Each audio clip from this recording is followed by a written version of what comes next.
Hello guys, Alan here from the West Ham Way YouTube channel. Don't know about you guys, but I'm still absolutely buzzing after last night's amazing win. I didn't have us down for that at all. I had us draw in 1-1 and it's a pretty scrappy game, to be honest. And to be 3-0 up, it's just amazing. I thought team selection was right. I thought Johnson did brilliantly. For me, he's the first choice right back now. Let's bring in someone who can be an understudy to him. I couldn't believe Antonio's form. Souček again, like, he looks like a bargain, doesn't he, for 16 million. I know he's going to come out of this year's transfer budget because that's how they always work it.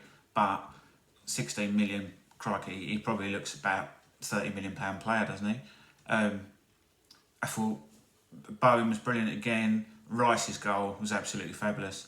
And for me, what I really want to talk about tonight is the fact that he ran probably half the length of the pitch to embrace David Moyes. I know X and Dave have talked about it on the podcast and stuff, that everybody's saying he should shoot more and they're working on that in training because his finishing is so good in training. But obviously, like, I know when it was broken that he was coming back in January, Moyes, a few of the players were very happy about it. And to me, if you've got the best player in our team, which is Declan, running over to embrace him, the biggest chance we've got of keeping Declan, I would say, is keeping Moyes as manager. He's obviously got some sort of relationship with Declan. I think personally the best we can hope for is another year out of Declan, and then saying to him, I would even be saying to him now, look, give us a year, we'll let you go when the price is right for us, and if you still want to go, but let's put some stuff in place so you can progress as a captain and a player. This is what we're going to do. I'd give him a new deal. I'd give him a new deal at least equally on what Noble's on, people like that. Noble's got to be on, I don't know, 50, 60, 70 grand. I'd give him at least parity with that. But by tying him into a new contract, then you're going to get top money for him next year. And I honestly do think he will stay. I don't think he's naive enough to think at the age he is, he needs to go right now. One thing I wanted to talk about is Moyes as the manager. I see a poll on X has done a poll for him to use next week on the podcast, and it's like 71% people want Moyes as manager next year. Now I know, like, I sway between two camps on this. I think Moyes as manager, is he the best we can really get? Wouldn't I rather have someone like David said, Pochettino, Kovac, Bielsa? All right, Bielsa's not going to leave Leeds now; they've got promoted.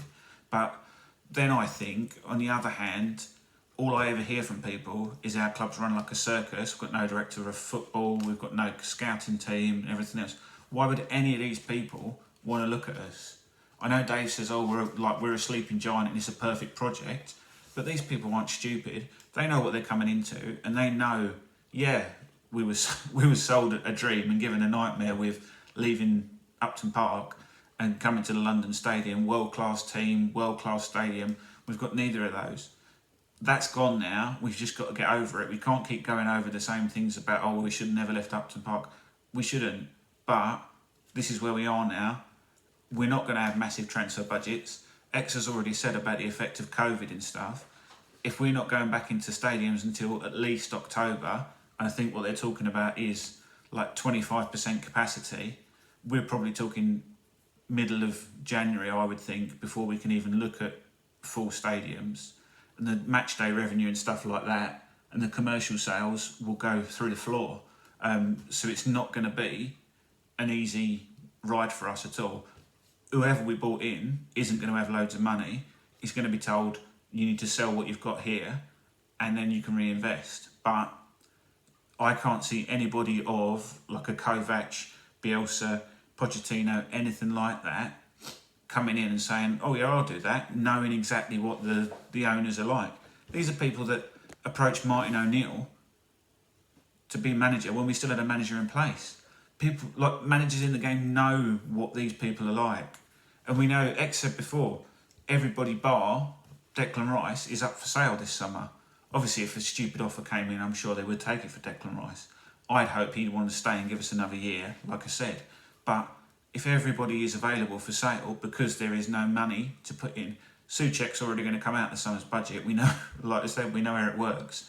But if you're thinking Lanzini, Anderson, Haller, Masuaku, Cresswell, Wilshere, Yarmolenko, all of those could be sold. You're going to get a manager coming in going, well, hang on, I've got probably a spine of about 4 or 5 players, and then I'm starting from scratch again, and they're not going to have an instant impact. I have a feeling, I listened to the commentary on Sky Sports last night, and I thought of this before, and Gary Neville said it. There's a massive culture problem at West Ham, whether that is the owners create the culture, or the squad, or the manager, or whatever. Nobody is going to come in with a magic wand and just fix us and turn those players that on paper that look fabulous and look like a team that should be challenging for Europe from a relegation fight, basically, every year. All right, we started great last year with Pellegrini, but it never really ended up with anything. And again this year, look, the season could have been changed totally by his insistence on keeping Roberto, because he was just an absolute nightmare, and Pellegrini didn't have the backbone to drop him. But I can't see anybody coming in, waving a magic wand and sorting that culture out. There is a problem. I don't know how much X gets to know about what's going on behind the scenes, but there's a problem with the attitude at West Ham, whereas players come in and think it's an easy ride. Last time Moyes came in and said, if you don't run, you won't play. And suddenly we saw the players running further than they'd ever run before and putting in extra energy. Now, I can see the starting of the culture changing. All right, he's not got a great win percentage, but I've looked at the results since he came in. 17 matches, won 5, drawn 3, and lost 9. And everybody would go, oh, that's terrible, he's lost 9. The ones we won, Bournemouth, Southampton, Chelsea, Norwich and Watford. Most people would expect us to win those. The ones we've drawn, Everton, Brighton and Newcastle. Newcastle and Brighton, we were ahead in those games and we ended up drawing. The losses, Sheffield United, everybody's been shocked how they've done this year. Leicester, top 4 at the moment. Liverpool champions twice. City, second best team in the league. Arsenal, Spurs, Wolves and Burnley. Now out of those, the only one I'd actually say I'd expected us to win wholeheartedly is Burnley. I know we always go to Spurs and put on a good show and stuff. Spurs and Wolves, we lost 2-0 both games right after the start of the restart. Crystal Palace have lost 7 games since they came back. And nobody's saying Hodgson's a terrible manager, he needs to go. They actually understand what they've got and what they're working with. I think what we've done is demand big transfers every year because of what we were sold. No problem with that. Oh, world-class stadium, world-class players. Whereas we don't need a £45 million Haller. We could do with 2 20 million strikers or 2 18.5 million strikers. Look at Jarrod Bowen. You've got to give Moyes credit. Souček and Jarrod Bowen are the 2 standout players, apart from Antonio and all right, maybe Ogbonna when he came back into the team. But Moyes signed them in January and they've been absolutely fabulous for us. He's had a transfer window last year, the last time he was with us, and he's had a transfer window now. What would he do if he had a full summer and a January transfer window and then judge him at the end of that season? I'd love, he's on an 18-month contract, all right, it wouldn't cost us much to bin him off, but when are we going to get some sort of stability? When are we going to get someone to grow us? All right, it might not be a long-term vision, although when he was announced, he was talking that he'd been looking at the 2 Red Bull clubs and how they play and how they bring players along, and then if the player wants to go and they can get the right price from them, they let them go. Surely that has to be what we're aiming for. We can't kid ourselves that with this current board in place, we're going to be challenging for the Champions League or Europa League every year with the board that don't want to give us 50, 60, 70 million every transfer window. What do we have this transfer window just gone? 20 million for Bowen and Souček on loan. So we've probably paid, say 4 or 5 million loan fee for him, maybe less. But that's it. And now Moyes is being told, or anybody's being told, well, at the end of this season, you're going to have to sell before you can buy. Like, I would have no problem stripping that team right down. Diangana's coming back. He looks like he's on fire in the Championship with West Brom. Him on the left, Bowen on the right. I would even keep Haller, because I think he's not had the time really with the injury, and he's not played in the right position. I'd play him up front with Antonio off him.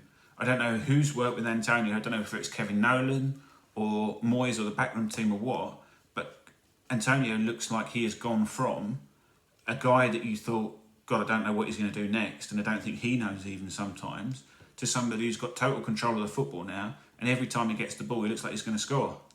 Like, I don't think he's as unpredictable as he was, and I think he's really knuckled down, because you don't see, like, I love the celebrations, I love to see him having a laugh, but you don't see any of those celebrations anymore. He scores the goal and he's right, let's get back on with it.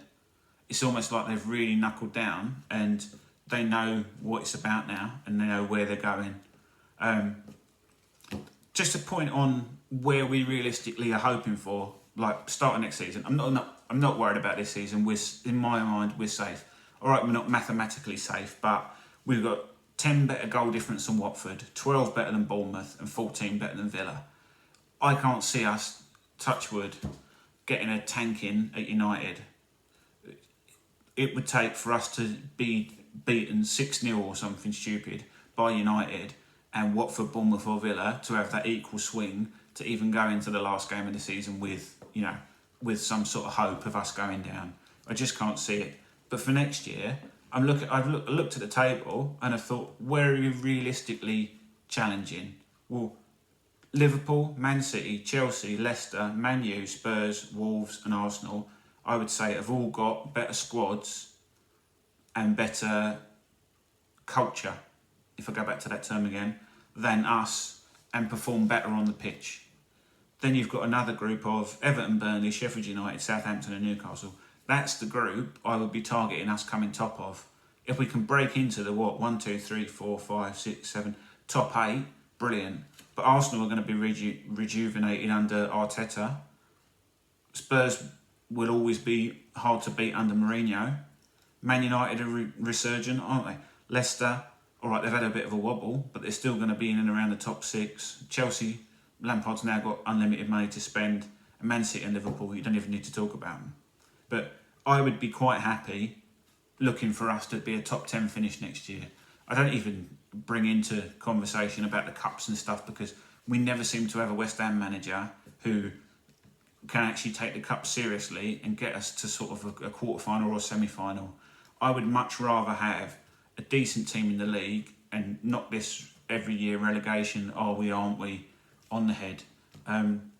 But let me know your thoughts. Comment on the YouTube post or on Twitter. I'm sure X will retweet it and stuff. But yeah, Moyes in for me. I'm not a ball lover and I'm not particularly a Moyes lover. I know his tactical sort of in-game management isn't great, but like I say, you never know what's going on behind the scenes and who he can actually trust and who he can't. But speak soon. Take care. Come on, you irons.